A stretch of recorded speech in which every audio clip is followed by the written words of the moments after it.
بسم اللہ الرحمن الرحیم۔ حضرت یونس علیہ السلام، قرآن پاک میں آپ کا ذکر بار بار آیا ہے۔ سورہ انعام، سورہ یونس، سورہ صفات اور سورہ انبیاء میں آپ کا ذکر مبارک ملتا ہے۔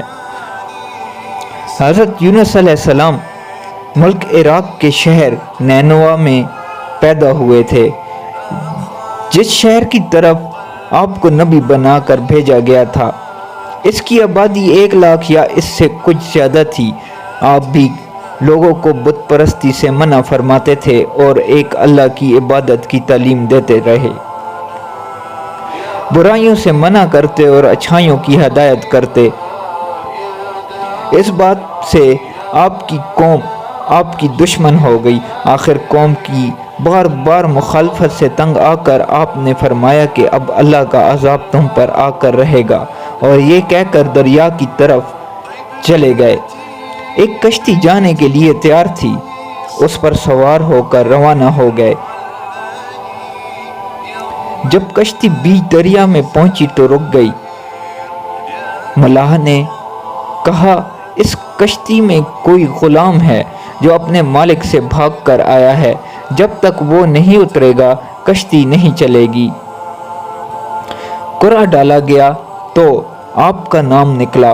لوگوں نے زبردستی آپ کو دریا میں پھینک دیا۔ اللہ کا کرنا ایسا ہوا کہ ایک مچھلی دیر سے منہ کھولے کھڑی تھی، اس نے آپ کو نگل لیا، لیکن حضرت یونس علیہ السلام برابر اللہ کی پاکی اور بزرگی بیان کرتے رہے۔ اگر آپ اللہ کی پاکی اور بزرگی بیان کرنے والے نہ ہوتے تو قیامت تک مچھلی کے پیٹ میں رہتے، مگر اللہ میاں بے حد مہربان اور رحم کرنے والا ہے، وہ ہر توبہ والے کی توبہ قبول کرتا ہے اور ہر پناہ چاہنے والے کو پناہ بخشتے ہیں۔ حضرت یونس علیہ السلام بغیر اللہ کی مرضی کے بھاگ آئے اور اس پر بہت شرمندہ تھے۔ اللہ نے ان کو معاف کر دیا۔ عاجز آ کر اندھیرے میں پکار اٹھے، لا الہ الا انت سبحانک انی کنت من الظالمین۔ اے اللہ، تیرے سوا کوئی عبادت کے قابل نہیں، تو پاک ہے، میں نے اپنے اوپر ظلم کیا۔ اللہ تعالیٰ نے ان کی دعا قبول کی اور غم سے نجات دی۔ مچھلی کے پیٹ سے نکال کر میدان میں ڈال دیا اور اس پر ایک بیلدار درخت اگا دیا۔ حضرت یونس علیہ السلام کے اپنی قوم سے روانہ ہونے کے بعد اللہ تعالیٰ نے ان پر ایک بڑا سخت عذاب بھیجا، لیکن جب قوم نے دیکھا کہ عذاب آ رہا ہے تو وہ سب جنگلوں میں آ کر اللہ سے استغفار کرنے اور توبہ کرنے لگے۔ اللہ تعالیٰ نے عذاب دور کر دیا۔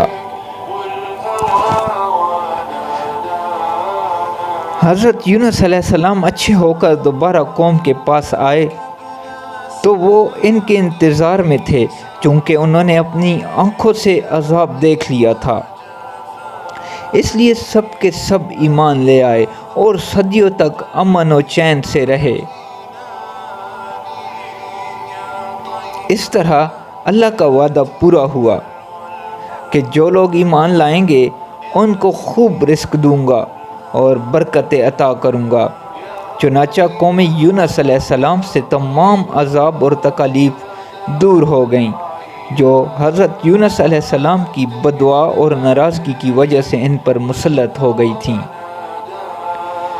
حضرت یونس علیہ السلام نے مچھلی کے پیٹ میں جو دعا کی، یعنی لا الہ الا انت سبحانک انی کنت من الظالمین، اب جب کوئی مصیبت یا آفت نازل ہوتی ہے تو اس کو پڑھا جاتا ہے، اللہ پاک اس کی برکت سے آفات کو دور کر دیتا ہے۔